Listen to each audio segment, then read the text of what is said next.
At Hallis Hall, there are three pillars that translate to game day. There's greatness, passion, and tradition. And for these Bears rookies, whether you are a first-round pick or undrafted free agent, they are getting their first dip to the Chicago Bears tradition. I'm Jake Mozarsky, and this is Chicago This Week Sports. We start tonight with team coverage of the NFL Draft. Well, the Blackhawks are one of the most successful NHL franchises in the 21st century, winning 3 Stanley Cups in 2010, 2013, and 2015.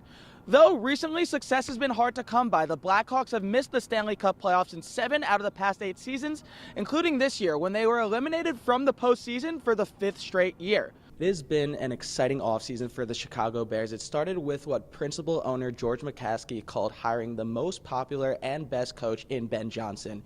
You fast forward to April, the Bears brought in 8 draft picks, including Colston Loveland, a tight end from Michigan, who was selected at 10th overall. Arizona basketball has surged in year 1 in the Big 12, but their one blemish going into tonight's game at McHale Center was their loss to Texas Tech in Lubbock on January 18th. But tonight, the Wildcats were a completely different team, and at the end, they came out victorious, avenging their loss, beating the Red Raiders 82-73. Jackie Robinson, the first African-American to play in the modern MLB. But every April 15th, that's the only number you'll see on a baseball field.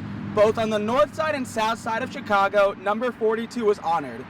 But I want to bring your attention to one guy in Pod 2, defending national champion Walter Clayton Jr. led all of college basketball in points in March Madness en route to the Gators' 3rd national championship, their first since 2007. Clayton Jr. led all players this morning in the spot-up shooting drill at 80%. And as Jaden Bradley put best post-game, Arizona had a chance to make an impact in year 1 of the Big 12, and they are putting themselves back on the map.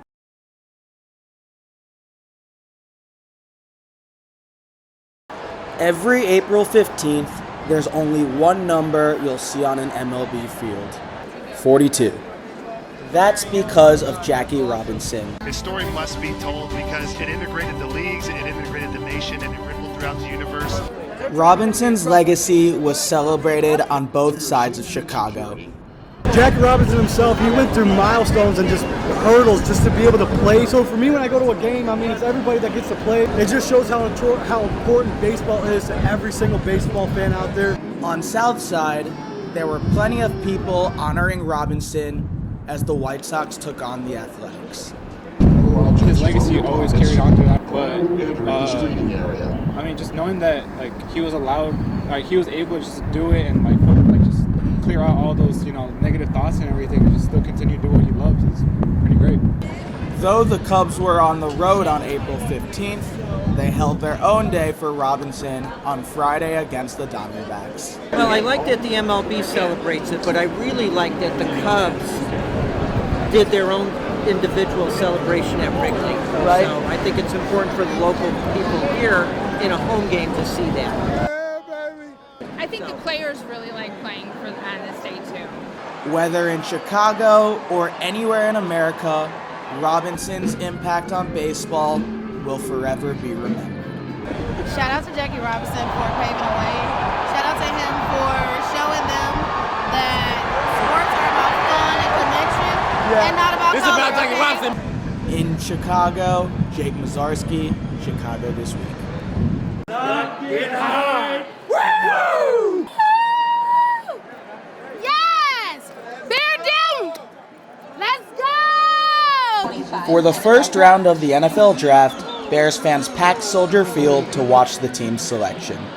First time here, so it's been really great just to see the atmosphere, see the excitement of just the draft, and it's just really great to just be in an environment where everybody's excited about the Bears. This is a great environment, great place. Fans got to meet current and former players, tour the locker room, and do other events around the stadium. My first time here, so I'm seeing everything. I just got to see Briscoe for the first time over there. It's really nice, man. My first time here, I like to come again. All the excitement and anticipation led up to the 10th overall pick. The Chicago Bears select Colston Loveland, tight end, Michigan. I'm so excited. I mean, like you said, it's just the Bears are just up. I think Coach Johnson, he's amazing. But the main thing, I think we're just gotta play together and go win games, and I think that's gonna happen. And I'm super excited. Thursday night made fans optimistic about the Bears going into 2025. Strong this year. You know, we looking good, man. I like Ben Johnson. I like the overhaul of the whole coaching staff. Just seeing the growth throughout the last couple of years. We've been through a couple coaches within the last 5 years even. So it's exciting to see the change and to see what's coming. Playoffs? I don't know. First year coach. We'll see. There's a lot of potential. A lot of potential happening right now. I'm going to say 9 wins. We're squeaking in the wild card. That's it. At Soldier Field, Jake Mozarsky, Chicago This Week. The Cub and the White Sox rooters break along social and economic and geographic lines. Fierce, passionate, desperate. White Sox. One city, two baseball teams.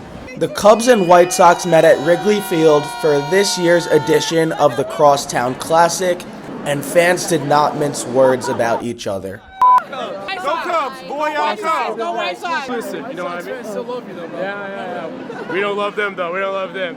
The Sox don't got nothing on the Cubs. The Cubs are World Series contenders. Like, come on. White Sox fans are baseball fans. Cub fans are Cubby fans. They don't know shit about baseball. This is a rivalry rooted in years and years of history.